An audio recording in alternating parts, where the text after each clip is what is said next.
Queridos amigos, sejam bem-vindos, amigos, amigas. Sejamos todos bem-vindos a mais uma reunião pública das nossas tardes, noites de domingo, em que aqui juntos estamos estudando o Evangelho narrado por Mateus no Novo Testamento, à luz da doutrina espírita. Então, hoje estamos em mais um momento de encontro com Jesus à luz da doutrina espírita, o que com certeza muito enriquece o nosso entendimento e, a partir daí, fortalece a nossa fé. E isso decorre numa mudança de qualidade no uso do nosso livre-arbítrio, sem sombra de dúvida, não é? Vamos então à nossa prece inicial para darmos início ao nosso estudo. Nós já colocamos para gravar, lembrando que ao final da prece final, vamos então ligar os microfones. Caso alguém tenha alguma dúvida, por favor, anote e no final a gente conversa, está bem?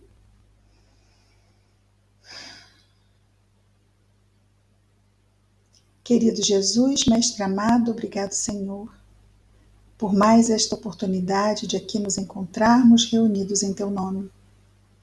Ajuda-nos, Senhor, a melhor entendermos as Tuas lições e fortalece-nos, Senhor, a fim de melhor praticá-las no nosso dia a dia. Que as Tuas bênçãos envolvam a todos neste mundo, Senhor, encarnados, desencarnados. Em especial, sempre te pedimos, Jesus, pelos nossos irmãos que neste momento estejam em sofrimento onde quer que se encontrem. Que a Tua paz, Senhor, esteja em nós e entre nós hoje e sempre. Graças a Deus. Bom, antes de nós começarmos o estudo de hoje, vamos a um aviso. Pode ser que eu esqueça no final, é melhor dar logo. Aliás, não é recomendado se dar avisos ao final do estudo, porque isto corta a nossa ligação com tudo que foi tratado no estudo, né? Todo domingo, depois do nosso encontro na live, né, online, nós postamos a gravação da reunião no canal Videira Espírita. A partir da semana que vem, eu não vou postar mais nada que não seja aos sábados. Então, o meu dia de trabalho no canal, assim, ativo, será o sábado. Então, a reunião de domingo será postada no sábado seguinte, ok? Então, na véspera do dia online é que eu vou postar a reunião online da semana anterior, porque eu vou entrar num outro tipo de rotina. Então, todos os programas gravados eu gravo num dia, já agendo, para que apenas ao sábado eu vou fazer isso. Então, ontem eu gravei 15 programas, que são os programas gravados, para já facilitar. Então, é isso. Programa de domingo, que fazemos online, vai para o canal Videira Espírita, a sua gravação. Hoje vai hoje. O de hoje vai hoje. A partir da semana que vem, o de domingo que vem, só vai no outro sábado ser postado o vídeo, ok? Então, eu não vou esquecer, só que vai passar a ser apenas no sábado. Sabem que eu levo quase 1 hora para que o vídeo seja postado no canal? É incrível, não é? Tá certo, meu computador é alguma coisa assim perto da idade das cavernas, então talvez isso tenha alguma influência, não é? Ok. Mas é isso, é o que temos, né? É o que temos para hoje, é o que temos. Então, muito bem. Hoje nós vamos entrar no capítulo 7 da narração de Mateus no Novo Testamento. O capítulo 7 ainda vai nos colocar no Sermão da Montanha. Jesus está fazendo aquele grande apanhado do que é o Evangelho. Nós estamos já no capítulo 6, estávamos vendo as 3 proibições. Vimos as 2 primeiras. As 2 primeiras estão no capítulo 6. A terceira proibição está no início do capítulo 7. E essa proibição, vamos lembrar valendo um ponto na prova final. Quais são as duas primeiras proibições? Primeira, não entesourarás, não é? Não entesourarás, ou seja, não entesourarás a prioridade, né, sendo assim tesouro material, porque o tesouro material não deve ser a nossa prioridade. Vamos entesourar, sim, os valores do espírito. Então, esse não entesourareis será não entesourareis os tesouros da matéria. Então, é não entesourar os recursos materiais. A segunda proibição, essa é a primeira,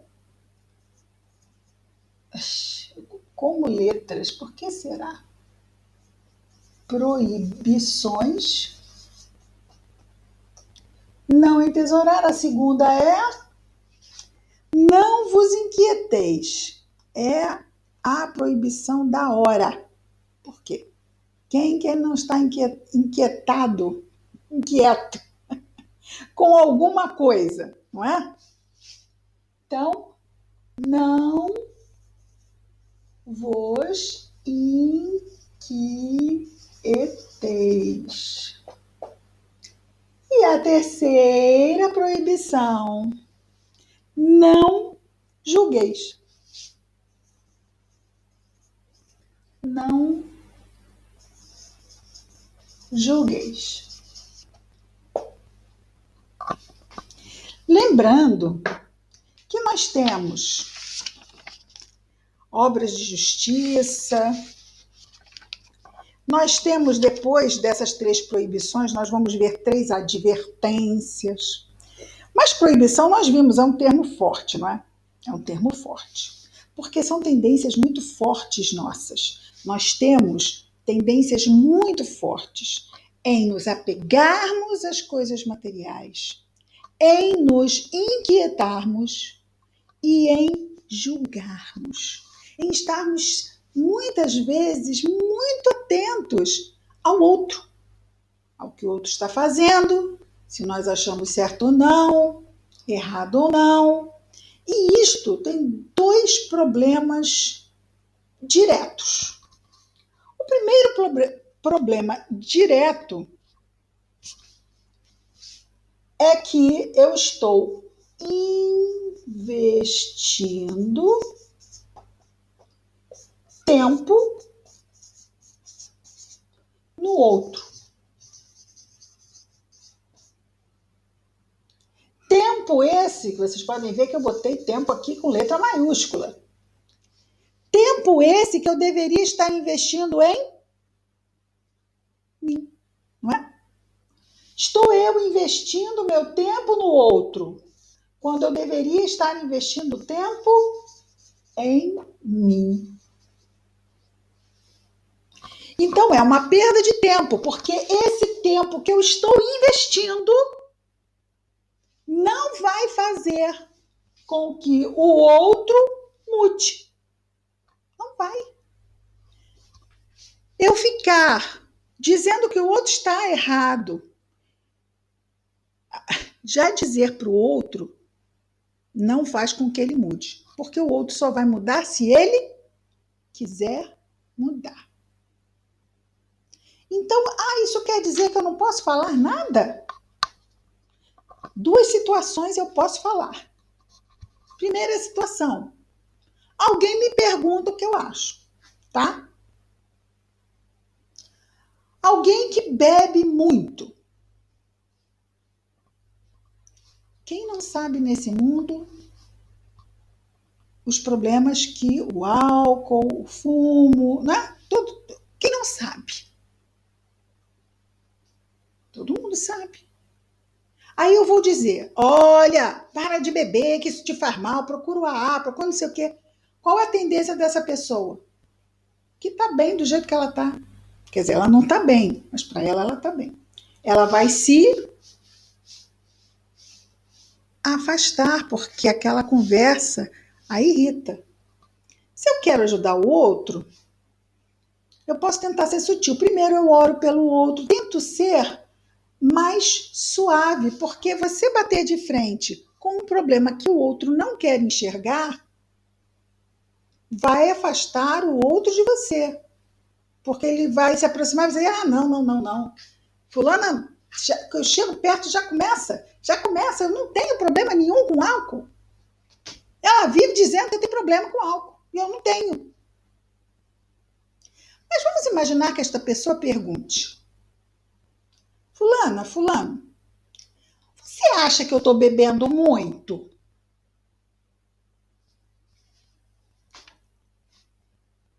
Já então a pessoa está se abrindo para ouvir. Mas até neste momento nós temos que ter o quê? Cuidado. Olha, já que você está me perguntando, e você não é uma. Vamos imaginar que não seja um rapaz de 15 anos, né? Ou uma moça de 15 anos. Já que você está me perguntando, eu vou confessar a você que me preocupa, sim, a sua ligação com o álcool. E eu acho que você precisa pensar sobre isso. Que bom que você já está se questionando. Isso é muito positivo. Às vezes a gente acha que está dando conta de uma situação e usa, né? Usa como um apoio para um outro problema. Sim, porque todo o vício é um mecanismo de fuga. A pessoa não consegue administrar uma situação, então ela busca uma espécie de bengala para dar um suporte. Só que é um suporte que será um mecanismo de defesa que vai trazer como efeito colateral um problema enorme. Às vezes até muito maior do que aquele problema que fez com que ela começasse a recorrer a esses mecanismos. Então, que bom, quando a pessoa nos pergunta, a gente pode. E o melhor é fazer perguntas às pessoas. Ah, que bom que você veio me fazer isso. Que bom que você está se questionando. O que você acha? Ah, eu estou achando que eu antes não bebia tanto. Então, nós vamos conversando, são técnicas, né? A gente vai fazendo umas perguntinhas que vai estimulando a pessoa a refletir. Quando você dá tudo muito pronto, a pessoa já não vai elaborar nada, ela está pegando o que você já está dando para ela empacotadinho. Quando você faz uma pergunta, você favorece com que ela pense para poder responder. E quando ela fala, ela é a primeira pessoa que escuta. Então vejamos, nós estamos julgando o outro? Não. Porque julgar o outro não vai fazer com que o outro mude. Julgar o outro não é ajudar o outro. A gente precisa trabalhar essas definições e essas diferenciações. E ficar nesses julgamentos que são muitas vezes ácidos, isso é irritante e tende a afastar a pessoa de nós. Essa pessoa pode ser até um ente querido, mas eu começo a ficar desesperado e mais eu vou para cima e mais aquele meu ente querido vai escorregando entre os meus dedos. Por quê? Porque eu não estou agindo com sabedoria. Eu não o estou ajudando, eu só o estou julgando. E aí, se for para julgar alguém, de novo, né? Se for para julgar, ora, vamos passar essa lente preciosa para nós mesmos. Porque se somos perspicazes o suficiente para avaliarmos a conduta do outro, que maravilha, vamos usar essa perspicácia para avaliar a nossa própria conduta. Será ótimo. Então, nós falamos da primeira questão, né? Do ajudar, do julgar, de como se aproximar, do outro pedir. Eu vou falar para ajudar e não para julgar se o outro me pedir, se ele me perguntar. Mas nós temos um outro problema.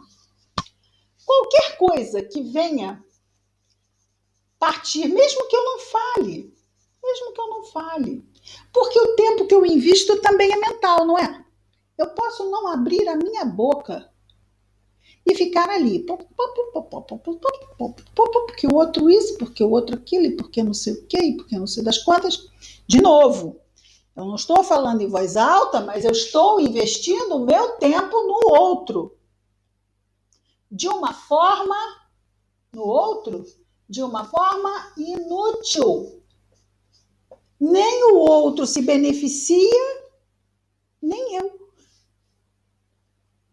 Então, se eu estivesse refletindo, usando esse tempo para refletir sobre mim, em vez do caminho do outro, se eu estivesse usando esse tempo para refletir sobre o meu próprio caminhar, seria uma forma útil de usar o meu tempo nas minhas avaliações e nas minhas análises. Mas nós temos um outro problema. Mesmo que eu não fale com o outro, mesmo que eu esteja ali investindo o meu tempo a julgar o outro apenas mentalmente, se é que podemos chamar de apenas. Julgar, vamos imaginar um tribunal. Vocês já viram filmes de tribunal, se não forem advogados. Vocês já viram o quanto os advogados têm que estudar para apresentar um caso?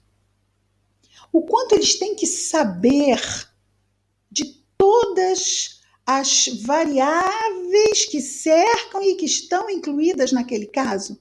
Quem são as testemunhas, quem viu, quais são as provas, provas concretas, provas circunstanciais, fatores agravantes, fatores atenuantes. Tudo isso tem que ser sabido, conhecido para ser levado ao tribunal. Ora, quando nós investimos nosso tempo em julgar o outro, que tipo de subsídios nós temos para realizar esse julgamento de forma justa? Porque julgamento está ligado à ideia de justiça, não está? Julgamento está ligado a uma ideia de justiça. Mas se eu estou fazendo um julgamento sem informações sobre essa pessoa, alguém poderia dizer, claro que eu tenho informações sobre essa pessoa. Eu cresci com essa pessoa. Cresci. Foram X anos de convivência diária. Eu conheço essa pessoa como a palma da minha mão. Se tem alguém que pode falar, julgar, sou eu.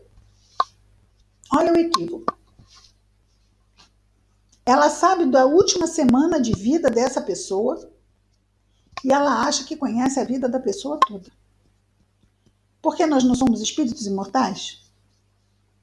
Esses dezenas de anos que ela conviveu com a pessoa, nem é a última semana da vida dela, vamos combinar, né? É apenas a última hora, talvez, da vida desse espírito. Então ela conviveu uma hora com esse espírito e ela se julga capaz de julgar esse espírito. Porque nós, tanto cada um de nós quanto o outro, temos uma história milenar. São milênios. O resultado do que somos hoje, é o resultado de experiências que transcendem em muito o momento que chegamos ao berço desta encarnação. Então, qualquer um que acha que tem condições, que tem subsídios suficientes para julgar quem quer que seja, está profundamente equivocado. Então, esse julgamento, em vez de poder ser ou poder se correlacionar à ideia de justiça, esse julgamento será inevitavelmente injusto para nós, espíritos imperfeitos do planeta Terra, será uma ação injusta. Qualquer julgamento que façamos será injusto. Mesmo que estejamos julgando um filho nosso, um pai e uma mãe, porque não sabemos, vamos dizer, sabemos o que sabemos do leite. tem uma nata em cima do leite. É o que eu posso dizer desse copo de leite. É o que está na superfície. É o que eu vejo. Em termos do psiquismo profundo dessa criatura, dos seus traumas, das situações mal resolvidas, dos sofrimentos por que já passou, dos comprometimentos que tem, mas também dos ganhos que traz, não tenho como saber em profundidade. O que eu sei é o que as circunstâncias da encarnação me permitem ver. E isso é como olhar pelo buraco de uma fechadura pequena, um buraquinho pequenininho de uma fechadura. O que a gente vê do outro lado? Pouco, muito pouco, pouco mesmo. Então, precisamos, por que não julgar? É inútil, é injusto. São dois bons motivos. Quanto de energia, quanto de minutos, horas que, se somados, poderão virar meses e até anos de uma encarnação, não estamos investindo nisto, em ficar avaliando o outro, quando do outro pouco sabemos e não podemos alterar a rota do outro, porque a rota pertence ao seu próprio livre-arbítrio, como a nossa rota pertence ao nosso próprio livre-arbítrio. Inalienável esse atributo que Deus nos confere. Ninguém pode interferir no nosso livre-arbítrio. Ah, mas tem fulano que não decide por si mesmo, entregou sua vontade a cicrano. Se entregou, teve toda uma conjuntura que fez com que isso acontecesse. A vontade dele, ou por imaturidade, ou por ignorância, ou mesmo por viciação, a vontade dele entregou-se à vontade do outro. E o outro tomou posse.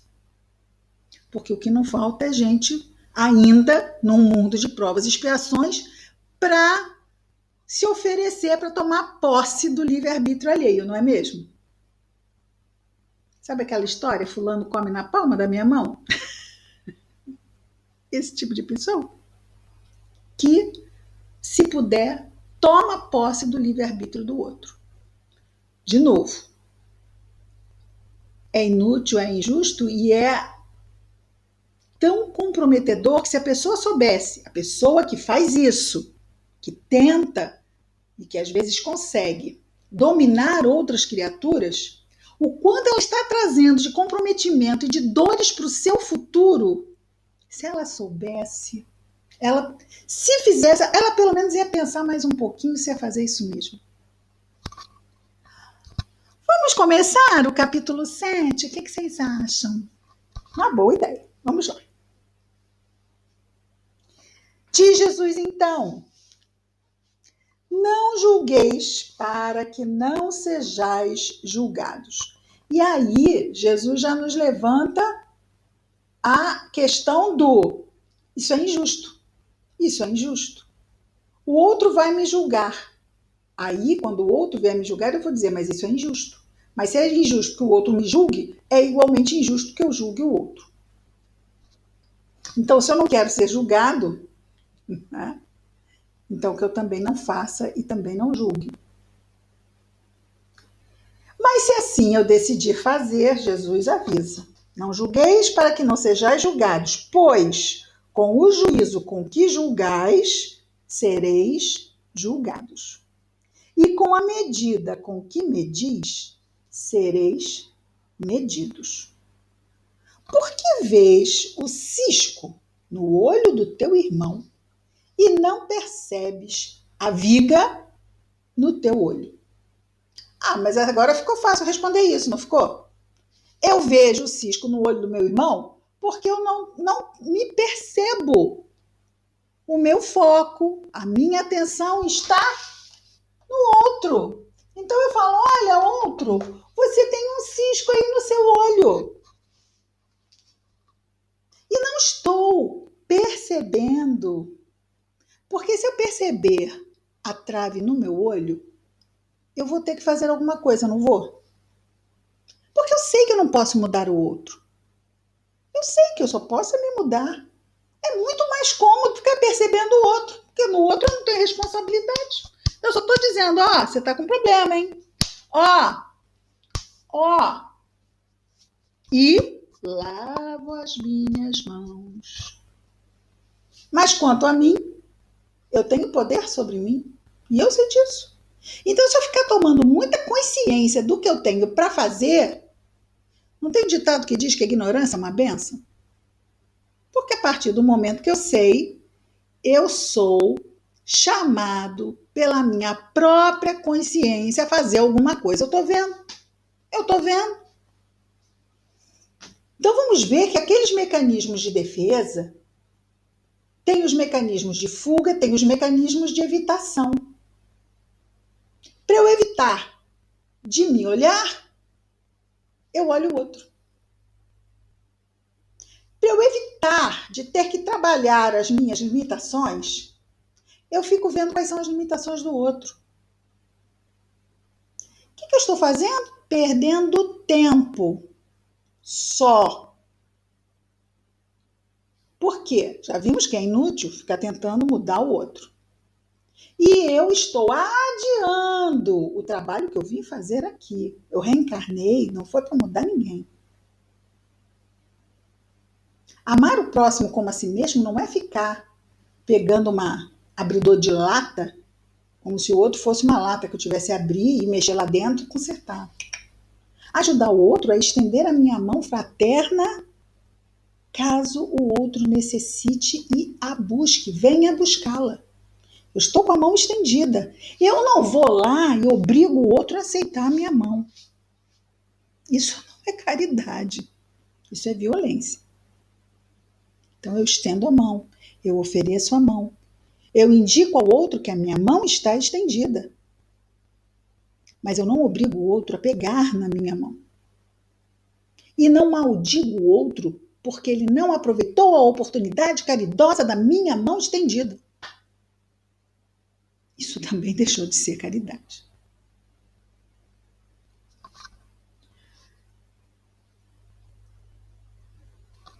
Vamos tirar esse foco do outro, voltar para nós, como estávamos dizendo, só sobre nós temos esse poder de mudança. Isso dá trabalho, sim, e a gente que já está lá, aquela história do 1% inspiração, 99% transpiração, esse é o trabalho, né, da renovação moral. Por quê? Porque eu vou ter minhas tendências. É muito interessante quando a gente começa a se descobrir, porque a gente se acha muito bom quando a gente não faz esse trabalho de autodescobrimento. Quando a gente começa a prestar mais atenção, mais um olhar mais de aquele observador que está ali parado observando, aí a gente começa a observar como é que a gente pensa, como é que a gente sente, como é que a gente age com o outro. Aí a gente às vezes fica assim, nossa, menos, para que isso tudo?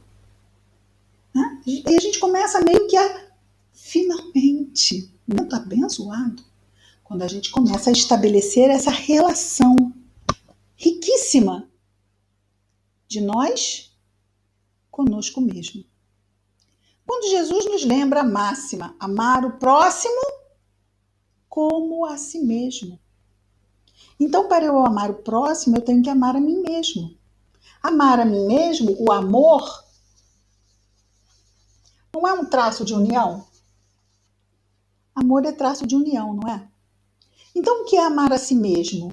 Está aqui fulana ou fulano unido a si mesmo. Atento.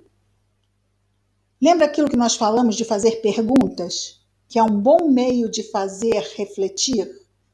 Vamos fazer perguntas para nós mesmos. Como eu estou hoje? Podemos usar até a terceira pessoa, porque fica parecendo, né? Como você está hoje?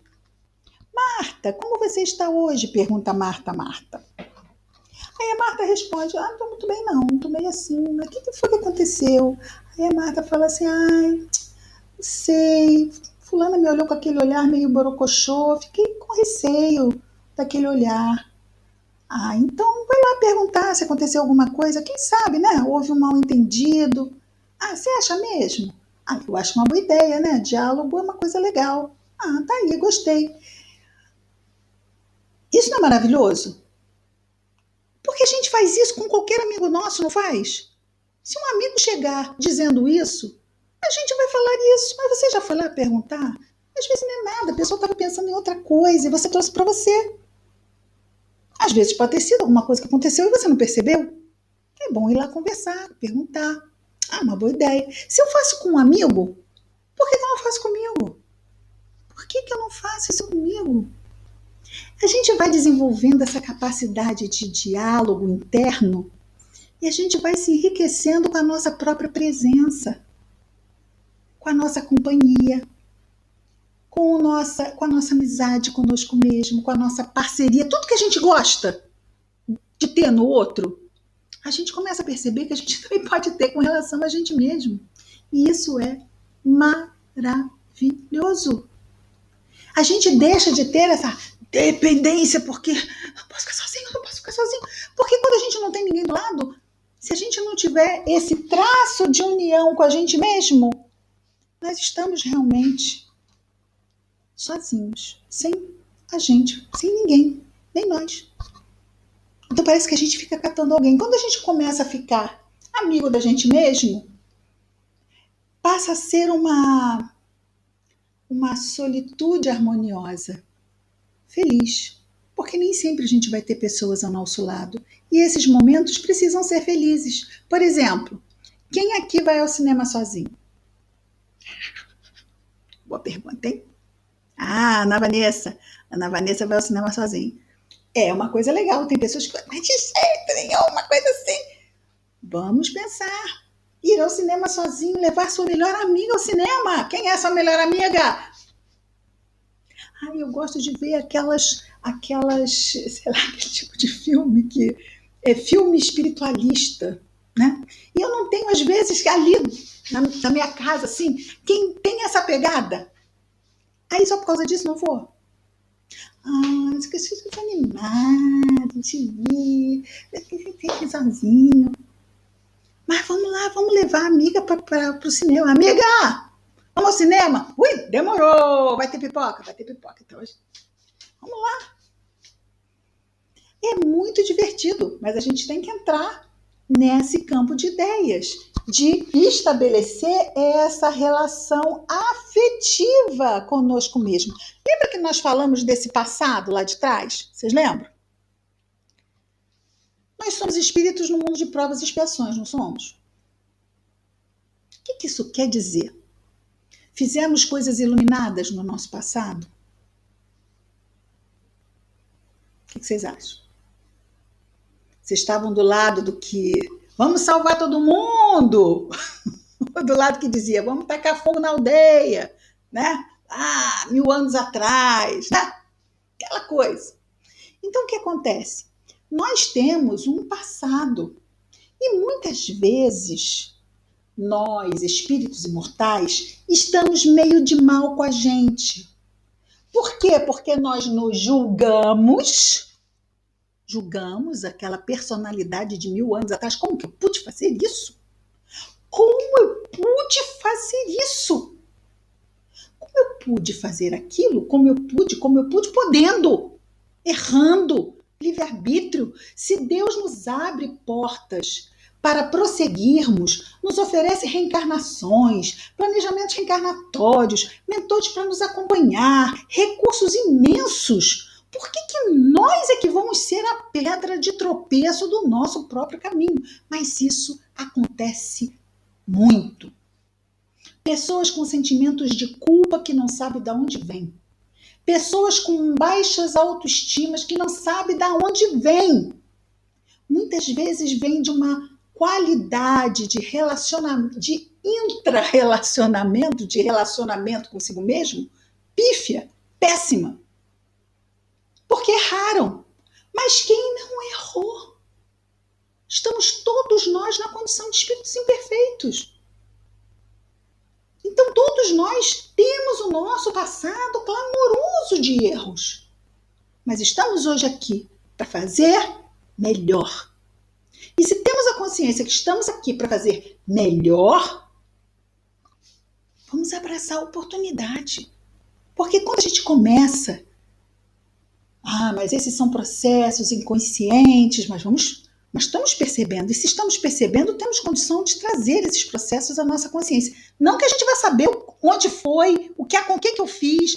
Não, isso não importa. Mas eu vou sentir que eu não estou bem comigo mesmo. Eu vou sentir que eu tenho uma certa predisposição em me sabotar. Vocês conhecem pessoas assim? Que têm quase o dom da autossabotagem? E não sabem por quê. Não estão bem com elas mesmas. Isso pode acontecer conosco. Então vejamos, e dissemos aqui no início, que quando estudamos o Evangelho à luz da doutrina espírita, a doutrina espírita nos revela uma realidade que é para nós um divisor de águas em termos de entendimento do que seja a vida e nós mesmos, a vida. Então, peraí, eu não estou bem comigo mesmo. Isso aí é coisa mal resolvida lá atrás. Aí muitos querem fazer o quê? Vou fazer uma terapia de regressão de vida passada e vou descobrir qual foi o meu crime, porque eu estou tão mal comigo mesmo. Qual é o conselho da Cristina? Não faça isso. Se a pessoa já não está bem com ela mesma, já há um sintoma de que alguma coisa muito boa não aconteceu. Ela vai buscar saber o que é quando ela reencarnou com a bênção do esquecimento. Ela vai atropelar o trabalho dos mentores espirituais que a colocaram na carne para também ajudá-la a trabalhar o seu progresso com o esquecimento bendito. Quando nós precisamos de lembrar qualquer coisa do nosso passado, essa informação vai chegar sem que a gente tenha que fazer isso. Ela vem. Por quê?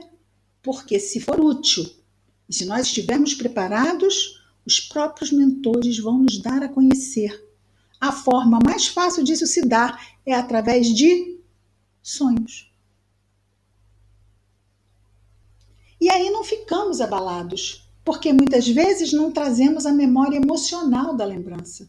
Trazemos apenas a memória do acontecimento, porque também tem isso, viu? A lembrança emocional. E a lembrança emocional, olha, se eu estou mal comigo mesmo, eu já a tenho. Eu não vou aprofundar essa lembrança emocional, porque isso ainda pode piorar, não pode? A situação ainda pode ser muito mais grave do que aquela que já está. Então, por favor, não vamos nos atropelar. Se a doutrina espírita nos diz, olha, você está entrando numa nova experiência. Essa experiência é para você aprender uma determinada... Gente, a gente não vai ter condição de fechar essa conta nessa encarnação, tá? Desculpa, tem alguém em choque? A gente não vai virar luz quando sair daqui. A gente ainda tem muita coisa para resolver, muita coisa para aprender, muita coisa para progredir, virtudes a serem aprimoradas, assim, faltam séculos. Nem vou dizer quantos. Então, calma, a gente não vai resolver tudo numa tacada. Vamos com calma. Nós temos um planejamento reencarnatório que nos oferece um quanto de experiências, uma quantidade X, aquela cruz do tamanho exato do ombro que vai carregar. Mas eu posso pegar um montão de sacos de areia e pendurar na cruz. E aí a cruz fica insuportável. A quantidade de provas que recebemos são provas, vamos dizer assim, que nós temos condição de lidar. No Evangelho segundo o Espiritismo, Bem-aventurados os aflitos, fala dos tormentos voluntários. São esses sacos de areia que a gente bota. E os espíritos citam dois. Eu não sei se são os espíritos ou se é Kardec. O ciúme e a inveja. Esses são dois tormentos voluntários. Nós já temos problemas se nós ficarmos somando isto e outras coisas. Vontade de saber sobre o passado.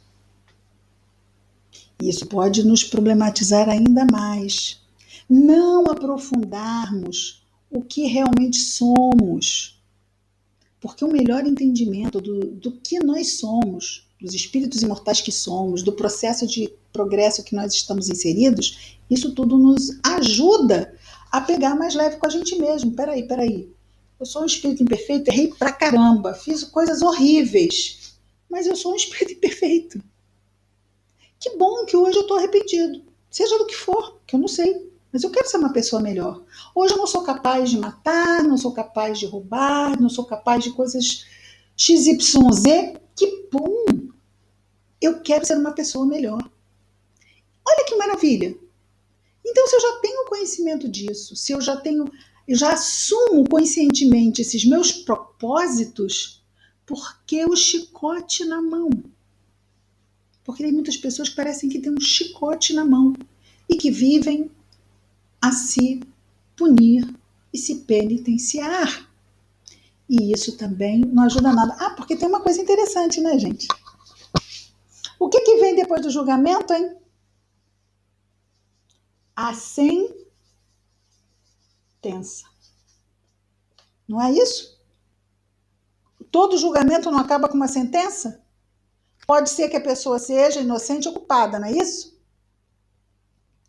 Então, qual foi a determinação? Ah, inocente. Inocente não tem sentença. Mas qual de nós é inocente nesse mundo, gente? Qual de nós é inocente? O único inocente que foi parar na cruz, não querendo rimar, mas rimando, foi Jesus. Certo? Então, nós não somos inocentes. Mas olha, vamos evitar julgar. Porque depois de um julgamento vem uma sentença. E como nós somos espíritos imperfeitos, nossa predisposição a inocentar não é muito boa. Nós temos uma predisposição, estamos lutando contra ela, não é? Em sermos, às vezes, mais duros do que compreensivos. Sendo assim, a sentença, às vezes, poderia ser: a minha sentença é: eu estou reencarnado, vou enfrentar provas e expiações e vou testemunhar a minha fé no que eu acredito. Venham ventos e tempestades, eu vou alicerçar a minha casa sobre a rocha e vou enfrentar. E Deus há de me ajudar, que eu vou superar. Só o que quer dizer alicerçar a casa sobre a rocha? O que Jesus diz que é alicerçar a casa sobre a rocha? É aquele que segue a palavra de Deus. Então, o evangelho, vamos colocar assim, não é? O evangelho é o grande recurso, vamos colocar aqui bem grande, né? O evangelho é a nossa grande arma. Arma de luz, é claro, né? Vamos botar até mais, não é? Não é arma, não. É um farol no meio das trevas. Vamos ser mais suaves. Das sombras. Onde estão as sombras? Podem mostrar onde estão, por favor. Apontem. Muito bem. As sombras estão aqui. E se nós alicerçamos a nossa casa sobre a rocha, nós estamos acendendo luz aonde? Aqui. E com luz é muito mais fácil caminhar, não é? Do que ficar tateando no escuro. Sem luz, como é que nós vamos achar o caminho da paz que tanto desejamos? Por isso Jesus diz: eu sou o caminho, a verdade e a vida. Ninguém vem ao Pai senão por mim. Ele está ali trazendo na figura dele o próprio Evangelho. E o Pai é o reino de Deus. E o reino de Deus está em nós. E o Evangelho precisa também estar em nós, sendo esse farol que nos tirará das sombras do eu. Sabe as sombras do eu? O eu? O eu é o que entesoura os recursos materiais, o que se inquieta, o que julga. Esse é o eu, que tem como referência o mundo da matéria, o mundo grosseiro. Os sentidos físicos, as sensações. Vamos voltar para o texto.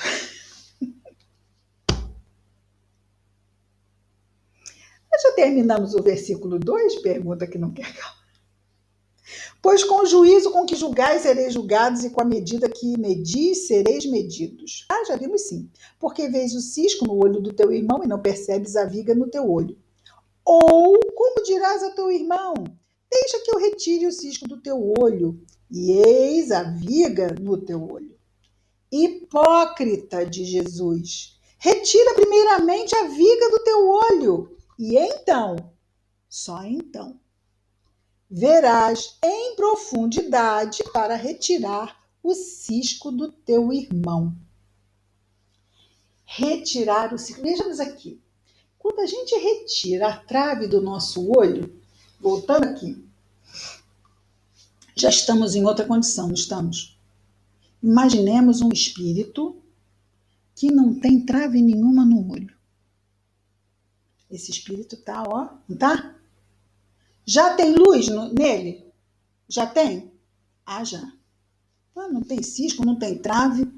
E quando ele vê, quando ele tem essa lucidez espiritual, nossa, aí ele já vai mudar de ação no concerto da vida. Porque existem dois tipos de espírito. O espírito que ajuda e o que é ajudado, não é isso? Não é isso? Tem o bombeiro, né? Tem o médico e o paciente, não tem? Tem o bombeiro e quem está lá, né, na casa que está pegando fogo. Então, sempre há essa contrapartida. Existe o que ajuda e o que é ajudado. Quando nós nos colocamos como espíritos que estão bem, vamos colocar o bem. Cristina, defina bem. Podemos usar o termo bom. Que tal? É um bom termo? Bom? Bons espíritos. O que são bons espíritos, gente? Existem 3 ordens de espíritos. Terceira ordem, imperfeitos. Segunda ordem, bons. Primeira ordem, puros. Qual foi o puro que a gente conheceu? Jesus. Nós estamos na terceira ordem, imperfeitos. Na segunda ordem, já são, por exemplo, os nossos anjos guardiões. Bons espíritos. Bem melhor, não é? Olha lá, os anjos guardiões já estão o quê? Nos ajudando a tirar o cisco do olho, não estão? Por quê? Porque eles não têm mais trave nos olhos deles. Eles já são espíritos bons. A imperfeição ainda existe no coração de um espírito bom, tanto que ele ainda não é um espírito puro. Mas diferente da quantidade de imperfeição de um espírito imperfeito. Porque num espírito imperfeito, a quantidade de imperfeição é maior. Então há uma tendência ainda ao arrastamento às paixões. Se formos dividir um coração ao meio, um espírito imperfeito tem mais sombra do que luz. Por isso não brilhamos. Um espírito bom tem mais luz do que sombra. Por isso brilha. O espírito puro não tem sombra nenhuma, né? Daí a ser puro brilho.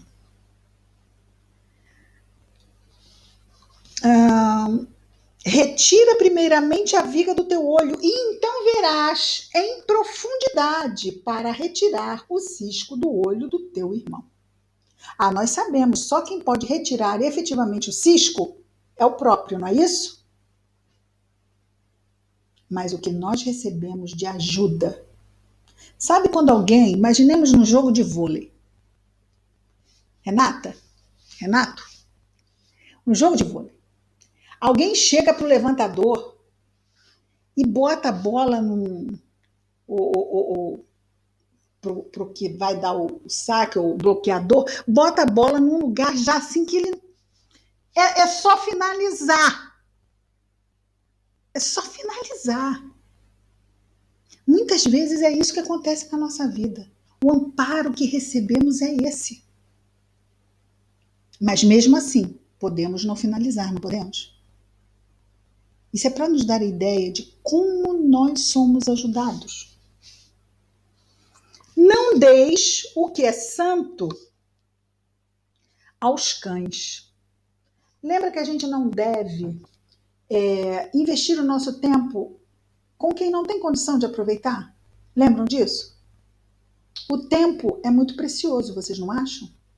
A nossa cota de tempo numa encarnação é muito pequena, gente. E se nós fôssemos mais seletivos e mais atentos, íamos ganhar muito. Então ele diz: não deis o que é santo para os cães. É claro que eles não estão, Jesus não está chamando ninguém de cão.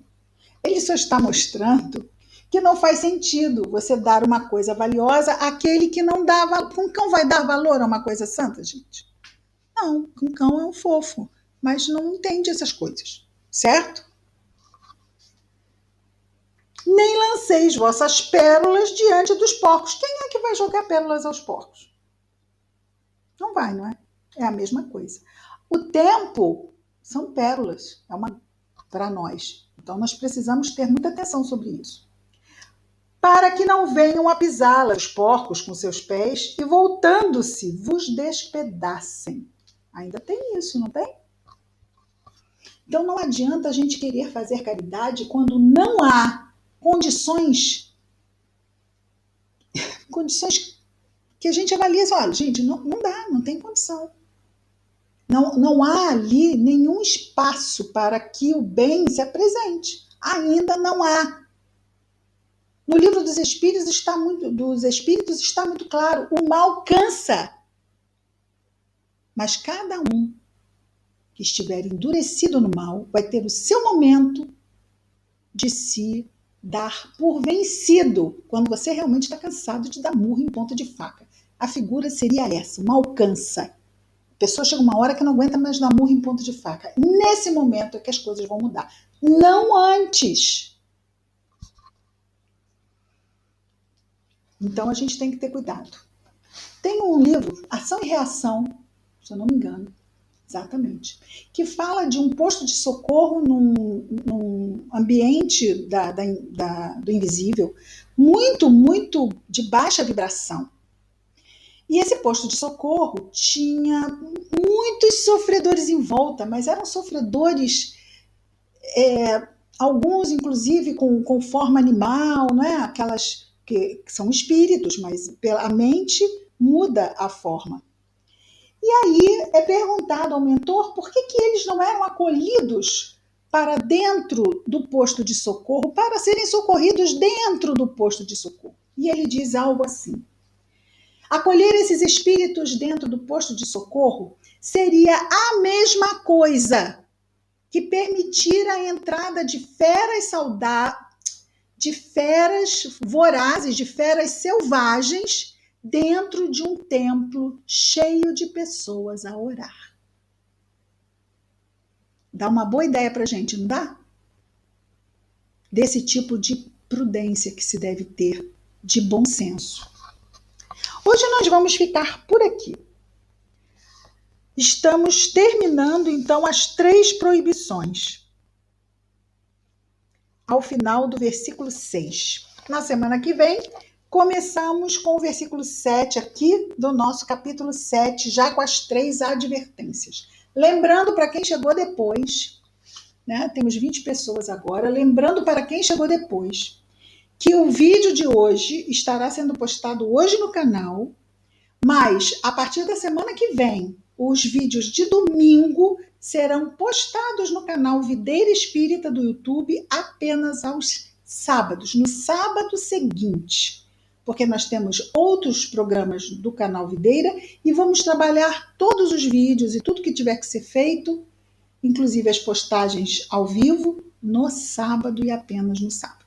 Então, o programa ao vivo será no domingo e a postagem no canal será no sábado subsequente, ok?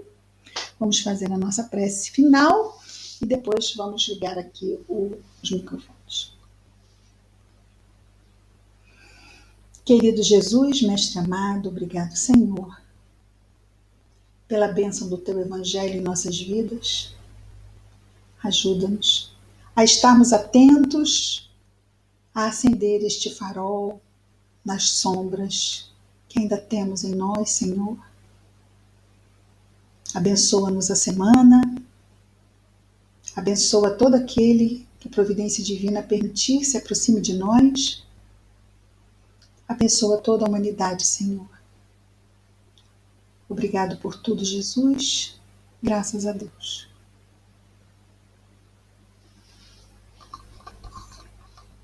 Vamos terminar aqui a nossa gravação.